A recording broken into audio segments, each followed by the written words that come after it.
We're going to switch gears just a little bit on the book here. My sister has her excerpt on this letters from a letter from your daughter. So I had the idea that I would send it to her and let her revise it or edit it. You know, she was happy because she actually wrote this several years ago. It was probably more than 10 years ago. And then she sent it back to me to read, and I just added it to the thing. And it gives a good perspective on everything that's going on here from her. And I didn't do any editing to it as far as vernacular goes. This is all straight out of her mouth. I did take out as many as I can, the names. And I think I've actually got that. Other than mine, you may see my name in there, but we don't have any other names in there. And I'm cool with that, just for the record. I don't care who knows who I am. Basically, since I'm putting this out in the open, I do have the courtesy to make sure that I do it legitimately. I come correct, man. I learned how to do that.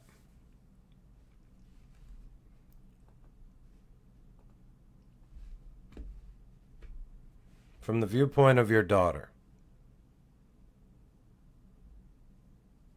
I don't want to get into much about how I feel for a few reasons. One, because I feel like I've healed a lot and I don't feel the same passion I felt about it years ago. Two, you have heard it all before and will only be a repeat of what my brother said and what I've explained over the years because of our numerous disagreements. Things could have been so much easier, and the only thing I can come up with is that neither of you had a real role model for parents. I think that my brother and I had enough to go on that we have raised pretty good kids with regular problems. We are proud of them and praise them for their accomplishments.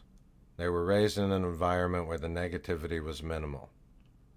Sure, they had regular problems and issues that most kids and young adults deal with. The only thing I can come up with is the way we handled those issues. We weren't perfect. We did our best just like you did. Not Dad, but definitely you. My kids have lied to me, hurt me, and even blamed me for certain things they have problems with because of some of the decisions I made as a young parent. That sucks. I get it, but I didn't call them liars, even though they lied. I didn't want to define them in that way.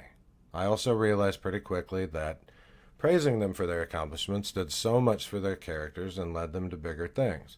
I never felt like they were my enemies, even when they hurt me. Well, until later in life, so again, I get it. Things were easier when they were little kids. I don't feel like I was easier as a little kid. I don't remember my childhood much, but that's what you always made fun of, so here's another laugh. I always said I would never create a situation that would make my kids not talk to me, but apparently I did. Like my brother said, I learned my boundaries and pretty quickly, so I did my best, even with the one who seems to not like me. I learned from my own mistakes and tried to do better. It seems it is a generational sin for our family. You and Grandma, the girls and Grandma, me and you and my brother, and now me and my own daughter. I still can't decide if I'm losing my daughter as punishment, but I know you think that, Mom.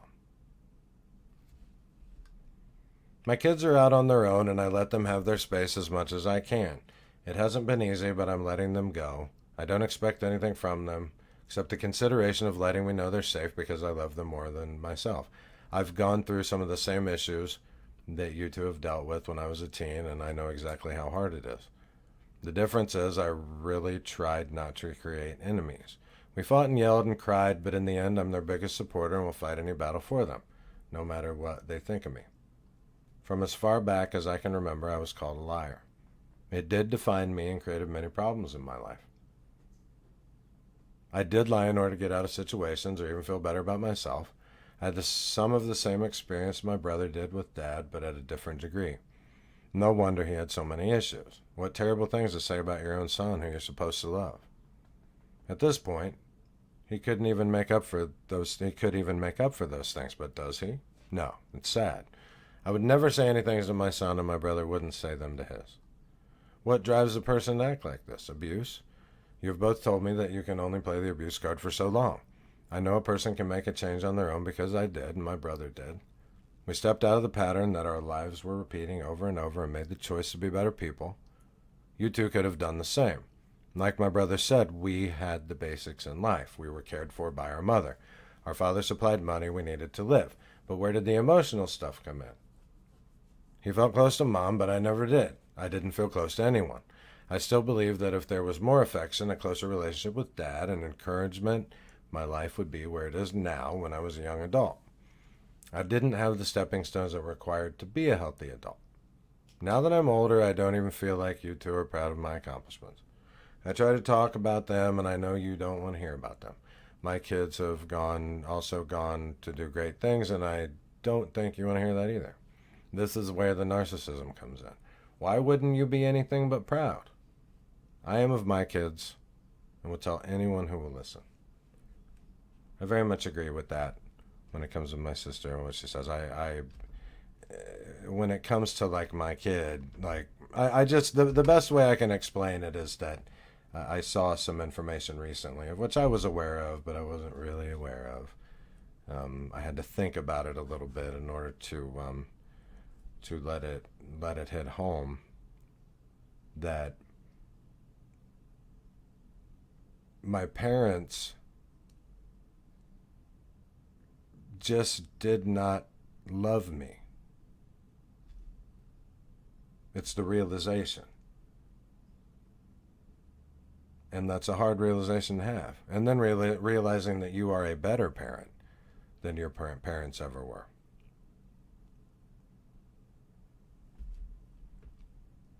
But it's obvious that we both share the same view about our parents taking care of us, and I want to be very clear about that. My sister was very clear about that. They did take care of us, but there was no emotional. It does go a lot deeper than just no emotional into the narcissism, of course, but they always called my sister a liar. And I found out later I think it was because my father used to lie so much. There was this weird thing, Freudian thing, between my father and women in general. I don't think there was anything too crazy when it came to my sister. My dad was just mean. But he hated women. My dad used to watch the news and like the very cute and well-dressed, beautiful women that report. He just hated to watch that. And I just would be like, wow, they're good. He's like, I can't believe you think they're so good looking. It's like, because they're hot. So my sister did not need that in her life. But that's what puts her like in scapegoat category. She has to be a liar to be the scapegoat. Everything gets blamed on her. I don't think the things that I did got blamed on her necessarily, maybe in a roundabout way, but they did a lot of blaming her for stuff they did. I'll tell you that.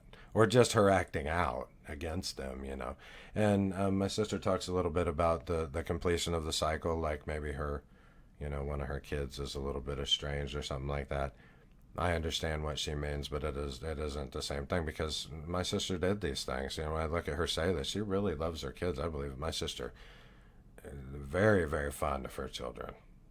More fond of, people and children than I am. She has a huge heart. But that's what she said here. You could get into, I could get into problems that they've lied to me, but I didn't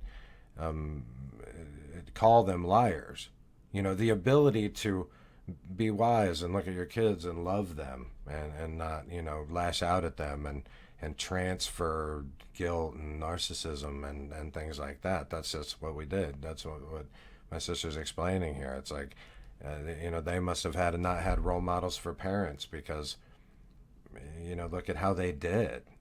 And she's just sitting here saying, gosh. But what's very clear here, and I got quite a bit, I'll do a few episodes for my sister's stuff, but it's becoming very clear here what's going on, and we're of the age. That's what makes me feel kind of guilty and kind of weird about it, and I need to leave it behind me.